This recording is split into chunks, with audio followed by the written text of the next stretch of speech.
तो Pokemon multiverse championship के अंदर अब तक हमने देखा है कि ऐश लगातार अपने 2 मैचेस को आसानी से जीत जाता है, जिसके बाद वो अपने थर्ड जिम बैटल करने के लिए आइस वर्ल्ड के अंदर पहुंच जाता है, जहां पर वो मुकाबला करते हैं वहां की जिम लीडर मैरोन से। लेकिन मैरोन अपने क्यूरम के साथ ऐश के सभी पोकेमॉन्स को हरा देती है और ऐश अपना थर्ड जिम बैटल हार जाता है। इसकी दूसरी तरफ हमें दिखाया जाता है एक दूसरे यूनिवर्स को जो कि पूरी तरीके से डिस्ट्रॉय हो चुका है और उसे डिस्ट्रॉय करने वाला कोई और नहीं बल्कि शैडो आर्क्यूज होता है और वो अब अपने साथियों के साथ हमारे ऐश की यूनिवर्स की तरफ बढ़ता है ताकि वो उसे भी डिस्ट्रॉय कर सके।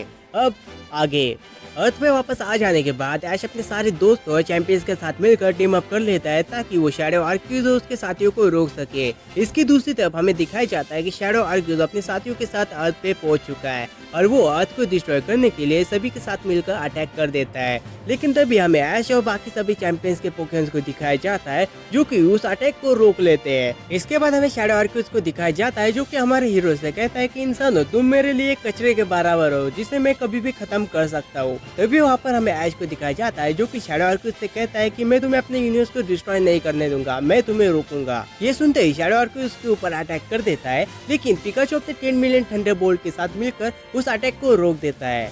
शैडो आर्क्यूज ऐसे कहता है कि तुम और तुम्हारे पोकेमॉन बाकी सभी लोगों से बहुत ज्यादा डिफरेंट लग रहे हो, मैं तुमसे खुद मुकाबला करना चाहूंगा ताकि मैं तुम्हें खुद डिस्ट्रॉय कर सकूं।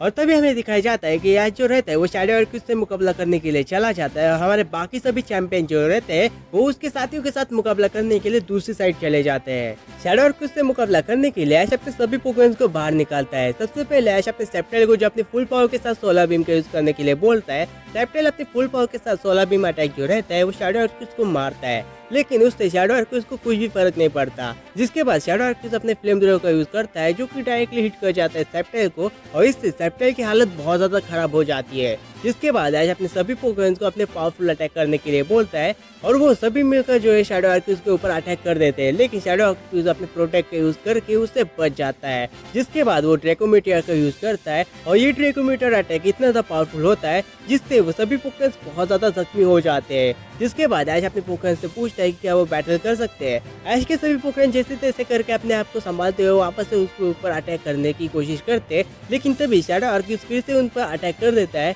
और उसका ये अटैक इतना ज्यादा पावरफुल होता है जिससे ऐश के सारे पोकेमॉन बहुत ज्यादा जख्मी हो जाते हैं और इस बार ऐश को भी बहुत ज्यादा तगड़ा डैमेज पहुंच जाता है। अब ऐश के पास कोई भी पोकेमॉन नहीं बचा था जो कि शैडो आर्क्यूज के साथ मुकाबला कर सके। अब ये देखते हुए शैडो आर्क्यूज जो रहता है वो ऐश के ऊपर फाइनल अटैक कर देता है ताकि वो ऐश के साथ साथ उसके पोकेमॉन्स को भी खत्म कर सके।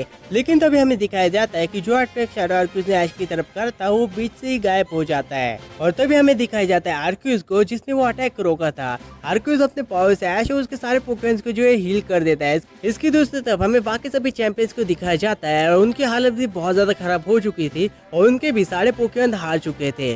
और तभी हम देखते हैं कि शैडो आर्मी को रोकने के लिए वहाँ पर डियालगा, पालके और गिराटिना आ जाते हैं और वो वहाँ की सिचुएशन संभाल लेते हैं। इसके बाद हमें आर्क्यूज और शैडो आर्क्यूज को दिखाया जाता है और इन दोनों में बैटल शुरू हो जाती है। दोनों ही पोकेमॉन एक दूसरे पर अच्छे खासे टक्कर दे रहे थे, लेकिन शैडो आर्क्यूज जो रहता है वो आर्क्यूज के ऊपर भारी पड़ने लगता है। वो लगातार आर्क्यूज के ऊपर अटैक कर देता है जिसकी वजह से आर्क्यूज बहुत ज्यादा जख्मी हो जाता है। आर्क्यूज अपने साइकिक पावर से उसे कुछ टाइम के लिए फ्रीज कर देता है। इसके दूसरी तरफ हम डियालगा, पालके और गिराटिना को देखते हैं जो कि अपने पावर से एक एक करके सारे शैडो आर्मी के पोकेमॉन्स को जो है वो खत्म कर देते हैं। इसके बाद हमें वापस से आर्क्यूज को दिखाया जाता है जो कि ऐश के पास आता है और ऐसे कहता है कि ऐश, शैडो आर्क्यूज पहले से बहुत ज्यादा पावरफुल बन चुका है, मैं उसे अकेले नहीं रोक पाऊंगा, इसलिए मुझे तुम्हारे और तुम्हारे पोकेमॉन्स की मदद चाहिए। ऐश उसकी मदद के लिए हाँ कर देता है। इसके बाद शैडो आर्क्यूज उस अटैक से फ्री हो जाता है, जिसके बाद वो वापस से आर्क्यूज के ऊपर अटैक कर देता है जिससे आर्क्यूज बहुत ज्यादा जख्मी हो जाता है। ऐश कहते हैं कि आर्क्यूज एक गॉड पोकेमॉन है, उसके पास सारे पोकेमॉन्स के टाइप का एडवांटेज भी है, लेकिन इसके बावजूद शैडो आर्क्यूज पर हावी हो रहा है। इसके बाद हमें दिखाया जाता है कि आर्क्यूज वापस से उससे बैटल करने लग जाता है। अब शैडो आर्क्यूज को खत्म करने के लिए आर्क्यूज अपने फाइनल अटैक को प्रिपेयर करता है जो कि होता है हाइपर बीम। दूसरी तरफ शैडो आर्क्यूज भी आर्क्यूज के ऊपर हाइपर बीम अटैक कर देता है। दोनों पोकेमॉन के अटैक जाकर एक दूसरे से टकरा जाते हैं, लेकिन बैटल में डैमेज होने के कारण आर्क्यूज यहाँ पर कमजोर पड़ रहा होता है। और तभी हमें दिखाया जाता है ऐश को जो कि अपने सारे पोकेमॉन्स को अपने फुल पावर के साथ अटैक करने के लिए बोलता है। ऐश के सारे पोकेमॉन का जो कंबाइन मूव होता है वो सीधा आर्क्यूज के हाइपर बीम के साथ जाकर मिक्स हो जाता है जिससे शैडो आर्क्यूज अकेले संभाल नहीं पाता। इसके बाद उसे रोकने के लिए वो अपने साथियों को बुलाता है, लेकिन वहाँ पर कोई भी नहीं आता। जिसके बाद वो अपने आसपास देखता है, तभी उसे पता चलता है कि उसकी आर्मी तो पहले ही खत्म हो चुकी है।